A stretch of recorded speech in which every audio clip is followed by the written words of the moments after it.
வந்து என்னன்னா காலையில ஏர்லி மார்னிங் அவங்களுக்கு கட்டாய பிரேக் வந்து அந்த 11 to 4 பிரேக் கொடுத்துடணுங்க. ஏன்னா இப்ப வந்து ஹீட் வேவ் இருக்கிற சமயமா இருக்கிறதால டீஹைட்ரேஷன் ஆகிறதுக்கான நிறைய வாய்ப்புகள் இருக்குங்க.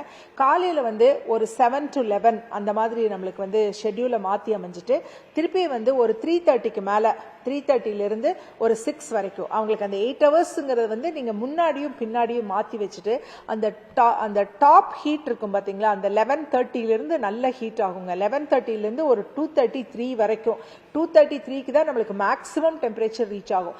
அந்த டைம்ல வந்து நம்ம வந்து மக்களை மெயினா உள்ள இருக்கிற மாதிரி பண்ணணும். இன்னொன்னு என்னன்னா நல்ல தண்ணி நிறைய குடிச்சிட்டே இருக்கணும். நம்ம வந்து நார்மல் பீப்புள்னாலும் சரி வெளியே வேலை செஞ்சுட்டு இருக்கிறவங்கனாலும் சரி நிறைய தண்ணி குடிச்சிட்டே இருக்கணும். அது வந்து நம்மளுடைய பாடி டெம்பரேச்சரை ரெகுலேட் பண்ணி கொடுக்கும். ஸோ அதுக்காக நல்ல குடி தண்ணீர், அந்த ஹீட்ல வந்து எக்ஸ்போஸ் ஆகாம அந்த பர்டிகுலர் டைமிங்ல ஷெல்டர் எடுத்துக்கிறது, இது ரெண்டும் ரொம்ப இம்பார்ட்டன்ட். தேர்ட் இம்பார்ட்டன்ட் திங் வந்து முடிஞ்ச வரைக்கும் அவங்க வந்து ஒரு மாதிரி கம்ஃபர்டபுள் ஜோன்ல அந்த டைம்ல இருக்கணுங்க. அது சரிங்க. கிரவுண்ட் வாட்டர் லெவல் பார்த்தீங்கன்னா நம்மளுக்கு கிரவுண்ட் வாட்டர் கொஞ்சம் வரியிங் அலார்மிங் ஃபேக்டராக தான் போயிட்டு இருக்குதுங்க.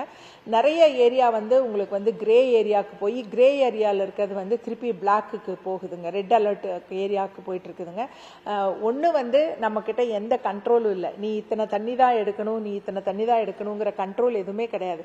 நம்மளுக்கு ஒரு அவேர்னஸ் கிரியேட் ஆகி இப்போ நம்ம வந்து தண்ணியை ரொம்ப சிக்கனமாக உபயோகிக்கணும். அப்போதான் அது ஃபியூச்சரில் வந்து அக்ரிகல்ச்சருக்கும் யூஸ் ஆகும், ஃபியூச்சர் ஜெனரேஷனும் நல்லா இருக்கும். அப்படிங்கறக்காக அந்த மாதிரியான ஒரு தாட்டை வந்து மனுஷங்களுடைய இதுல வந்து பதிக்கணும். நம்ம அந்த ஆட்டிடியூட் சேஞ்சுன்னு சொல்லுவோம் இல்லைங்களா, அந்த மாற்றம் வந்து மக்கள் கிட்ட வரணும். இப்ப நாங்க அக்ரிகல்ச்சர் பொறுத்த வரைக்கும் நிறைய விஷயங்கள் நாங்க வந்து மாத்தி கொண்டு வந்திருக்கோம்.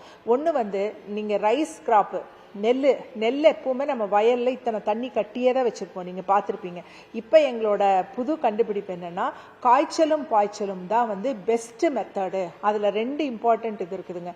ஒன்னு வந்து மீத்தேனோட அளவு, ரைஸ் ஃபீல்டில் இருந்து வரக்கூடிய மீத்தேனோட அளவு குறையுது. ரெண்டாவது நீங்க காய்ச்சலும் பாய்ச்சலும் பண்ணும்போது ஏரேட் ஆகுது, சாயில் வந்து ஆக்சிஜன் உள்ள போறதால மைக்ரோபியல் பாப்புலேஷன் வந்து நல்லா ஃபிளரிஷ் ஆகிறதால உங்களுக்கு அது வந்து ஈல்டை வந்து ஜாஸ்தி பண்ணி கொடுக்குது. அப்படி பாத்தீங்கன்னா ஒரு 25% வரைக்கும் தண்ணீர் வந்து குறைவா யூஸ் பண்ணுது. அட் த சேம் டைம் நம்மளோட ஈல்டு வந்து ஒரு 16-17% இன்க்ரீஸ் ஆகுதுங்க. ஆல்டர்னேட் வெட்டிங் அண்ட் காய்ச்சலும் பாய்ச்சலும். ஸோ இந்த மாதிரி ஒரு டெக்னாலஜி கண்டுபிடிச்சிருக்கோம். மித்த எல்லா கிராப்ஸுக்குமே ட்ரிப் இரிகேஷன் வித் ஃபர்டிகேஷன். இதுக்கு வந்து பாத்தீங்கன்னா தமிழ்நாடு வேளாண்மை பல்கலைக்கழகத்துல இப்ப நாங்க என்ன பண்ணிருக்கோம்னா வாட்டர் சாலிபிள் ஃபர்டிலைசர் யூனிட் 3 இடத்துல போட்டிருக்கோம். ஒன்னு கோயம்புத்தூர்ல, 2வது மதுரையில, 3வது வந்து கிள்ளிகுளத்துல வாட்டர் சாலிபிள் ஃபர்டிலைசர் போட்டிருக்கோம். இது என்னன்னா இப்ப நீங்க முதல்ல எல்லாம் பாத்தீங்கன்னா ஒரு அடியுரம் போடுவீங்க, அடுத்தது மேலுரம் 2 தடவை போடுவீங்க. இந்த அடியுரம் போட்டு 30 நாள் கழிச்சு மேலுரம் போடுவீங்க. ஆனா இந்த அடியுரம் போட்டு 4 நாள்ல ஆவியாகி போகும், தண்ணியில கரைஞ்சு போயிடும், லீச் அவுட் ஆயிரும். அதோட யூஸ் எஃபிஷியன்சி பாத்தீங்கன்னா 40-45% இருக்கும்.